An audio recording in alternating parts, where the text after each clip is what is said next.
क्या सच में अमेरिका ने भारत को रूस से तेल खरीदने की इजाजत दी है, या यह सिर्फ एक नया नैरेटिव है जो ग्लोबल मीडिया में फैलाया जा रहा है? अगर अमेरिका ने परमिशन दी है तो क्या भारत पहले उसकी इजाजत का इंतजार कर रहा था, या फिर यह पूरी कहानी ही एक जियोपॉलिटिकल नैरेटिव वेलफेयर का हिस्सा है? आज हम इसी सवाल का डेटा, पॉलिसी और कूटनीति के आधार पर विश्लेषण करेंगे।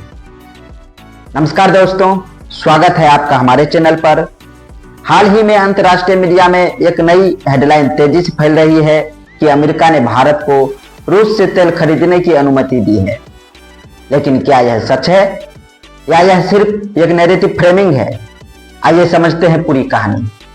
फर्स्ट सेगमेंट, असल में मामला क्या है? जब 2022 में रूस यूक्रेन युद्ध शुरू हुआ तो पश्चिमी देशों ने रूस पर कड़े आर्थिक प्रतिबंध लगाए। इन प्रतिबंधों के तहत G7 देशों और यूरोपियन यूनियन ने रूसी तेलों पर प्राइस कैप लगाया। इस नीति का मतलब था रूस तेल बेच सकता है लेकिन एक तय कीमत से ऊपर नहीं। इसका मकसद था रूस की कमाई कम करना और वैश्विक तेल बाजार को स्थिर रखना। सेकेंड सेगमेंट, भारत की रणनीति। भारत ने इस पूरे संकट में एक साफ रणनीति अपनाई, India first energy policy. Bharat दुनिया का तीसरा सबसे बड़ा तेल आयातक है और भारत के लिए सबसे महत्वपूर्ण है सस्ती और स्थिर ऊर्जा सप्लाई। इसी वजह से भारत ने रूस से डिस्काउंट पर मिलने वाला तेल खरीदना शुरू किया। आज स्थिति यह है कि रूस भारत के सबसे बड़े तेल सप्लायरों में शामिल है। थर्ड सेगमेंट, विदेश मंत्री का जवाब। भारत के विदेश मंत्री एस जयशंकर इस मुद्दे पर कई बार स्पष्ट जवाब दे चुके हैं। उनका कहना है भारत अपनी ऊर्जा जरूरतों के आधार पर फैसले लेता है और उनका एक मशहूर बयान है, अगर यूरोप अपने हित में फैसला ले सकता है तो भारत क्यों नहीं।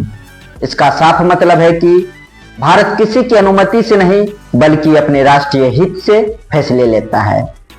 फोर्थ सेगमेंट, फिर यह परमिशन वाला नैरेटिव क्यों? अब सबसे बड़ा सवाल, अगर भारत पहले से रूस से तेल खरीद रहा है तो फिर अचानक यह खबर क्यों चल रही है कि अमेरिका ने इजाजत दे दी? असल में कई विशेषज्ञ मानते हैं कि यह एक मीडिया फ्रेमिंग स्ट्रेटजी हो सकती है जिसका उद्देश्य यह दिखाना है कि भारत अभी भी पश्चिमी देश के प्रभाव में है, जबकि वास्तविकता यह है कि भारत ने शुरुआत से ही एक स्ट्रेटेजिक न्यूट्रलिटी अपनाई है।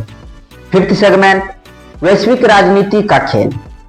आज की दुनिया में युद्ध सिर्फ मैदान में नहीं लड़े जाते, वे नैरेटिव्स, मीडिया और डिप्लोमेसी के जरिए भी लड़े जाते हैं। कभी किसी देश की छवि बनाने के लिए और कभी उसे नियंत्रित दिखाने के लिए। भारत की ऊर्जा नीति भी अब उसी जियोपॉलिटिकल नैरेटिव बैटल का हिस्सा बन चुकी है। तो सवाल अभी भी वही है, क्या अमेरिका ने सच में भारत को रूस से तेल खरीदने की अनुमति दी है, या फिर यह सिर्फ एक ऐसा नैरेटिव है जो मीडिया और कूटनीति के जरिए गढ़ा जा रहा है? सच्चाई शायद कहीं बीच में है, लेकिन एक बात साफ है, आज भारत वैश्विक राजनीति में अपने हितों के आधार पर खुद फैसला लेने की स्थिति में है। आप क्या सोचते हैं? क्या यह अमेरिका की अनुमति है या सिर्फ एक जियोपॉलिटिकल नैरेटिव? अपनी राय कमेंट में जरूर बताइए और अगर आपको यह वीडियो पसंद आया हो तो वीडियो को एक लाइक, शेयर और सब्सक्राइब जरूर करें। धन्यवाद।